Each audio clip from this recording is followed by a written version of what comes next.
All right, Dave Goulis, Beyond Fulfillment, back at Manifest with another special guest, Will Jenkins. What's going on, man? Good to see you. Hey, you too, Will. So, Will, you are the CEO and the founder of Journey, and you are, is it your third full year? It is going into year 3, so we're about 2.5 years in. November will be the third full year. Okay. Yeah. All right, cool. We'll get into all the cool things that Journey is doing. But first, let's talk about Manifest. So, 2026, what would you say is the vibe of the show? It seems more optimistic than last year. I don't know that there are a bunch of indicators that are pointing to the market ticking up and whatnot, but there seems to be a little bit more buzz about there being better sentiment than previous. So that's pretty cool. You can feel the energy with people. Absolutely, yeah. You can feel the energy. Everyone's excited. Everyone's got big plans. And you've got, obviously, a ton of freight experience. Maybe for people that don't know, you were part of a founding team that scaled a brokerage to $1 billion in revenue and then had a very successful 9-figure exit. And that's before you started Journey. So you know a thing or two about what it takes to scale freight. So seeing all this freight tech, right, there's so much of it on the floor. What's your impression about where that industry is heading? So I haven't spent enough time checking out everything. So still got to do my rounds today, last day on the floor. But it's interesting because there are a lot of really cool new organizations building great tech. It's helping brokerages be more efficient. There are like really, really cool things entering the space. And then like anything, there's a lot of noise, right? There's a lot of bells and whistles, a lot of shiny stuff. So we'll see as the years go on which ones are the right players that are able to benefit customers and grow and whatnot. But it's an exciting time. And I still have a lot to see on the floor. So there's a lot I got to go check out. Okay.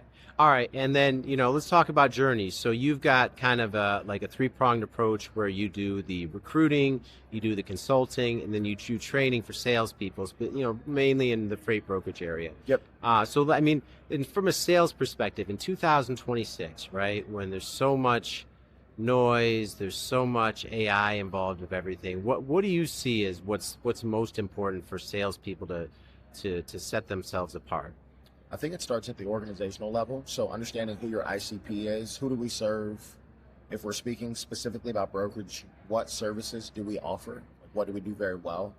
How do I target the right people? So I can be talking to the customers in my ICP, but if I'm selling to Dave and he's not a decision maker or doesn't have enough power to onboard me as a provider, it doesn't really matter, right? So I need to know my ICP. I need to understand what we do well. I need to target the right people. And then I need my messaging to be bespoke and specific to the person. If you can nail those things, you'll do well in most markets. Very, very important today because it's incredibly challenging. It's very competitive. So if you don't nail those things, you spin your wheels. Yeah, and I mean, from what you see too, and being so knee deep in this industry, how many companies are really doing that well at a high level? Small amount.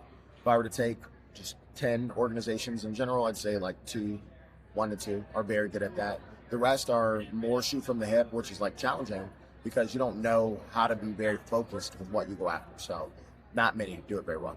Okay. All right.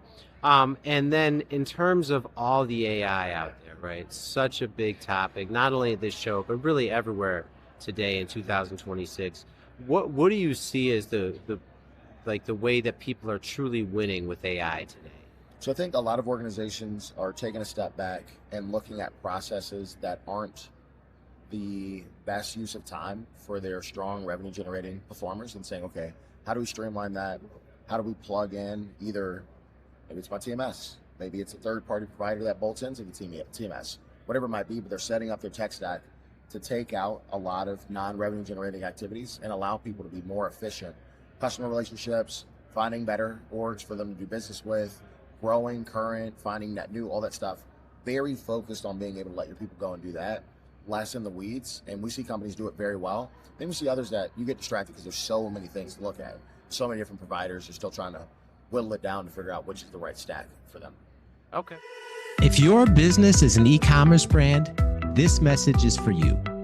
Logistics can make or break you. If you're tired of being just a number to those big box 3PLs, you need to check out our team at Easy DC 3PL. We're a different kind of partner, built specifically for growing brands that ship between 1,000 and 10,000 orders per month. We offer warehousing, fulfillment, and transportation with a focus on personalized service and flexibility. Our central Kentucky location gives you nationwide reach, turning logistics into a competitive advantage.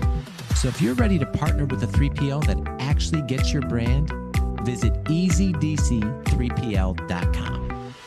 All right. And at an event like this, right, there's so many meetings, there's so many events, happy hours, the parties, the dinners.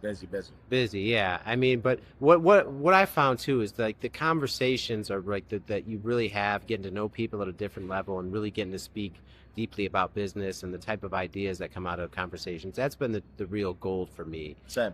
Okay, and I mean, what would you say is like the best part about coming to an in-person event like this with the whole industry? It's this, right? Getting to sit down with you. I have met so many great new organizations. I've seen colleagues that I've known the last 12 years, and it's like the one time in a year you get to see them. You get to accelerate opportunities. You just foster better relationships. I love face-to-face stuff. I love conferences. And for us, we have at this point, so we're 2.5 years in, we have 160 clients, 11 of the top 100 do business with us today.